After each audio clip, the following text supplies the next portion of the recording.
আজকে আমি রান্না করেছিলাম চাইনিজ ভেজিটেবল, যেটা আমার বাসার ছোট বড় সবারই খুবই পছন্দ।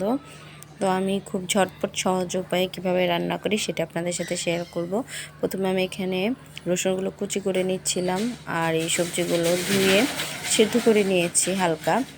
আর এই যে একটা কড়াইয়ে তেল দিয়ে এই রসুনগুলো ভেজে নিব ভালো মতো। রসুনগুলো ভাজার পরে আমি এখানে দিয়ে দিব চিকেনগুলো, যেগুলো আমি আগেই ছোট ছোট পিস করে রেখেছিলাম। আর আমি চিকেনটা ভাজতে দিয়ে এখানে লবণ, একটু আদা রসুন বাটা এটা দিয়েছিলাম। তো আদা রসুন দেওয়ার ভিডিওটুকু আমি স্কিপ করে গিয়েছিলাম, মনে ছিল না। তো আমি বড় বড় করে কেটে রাখা পেঁয়াজটুকু দিয়ে দিলাম। আর আমি যেহেতু আগে সিদ্ধ করে নিয়েছি তাই পানিটা এখানে কম দিয়েছি। আর একটু কর্নফ্লাওয়ার গুলিয়ে সেটাও আমি এখানে অ্যাড করে দিব। এই যে দিয়ে দিয়েছি।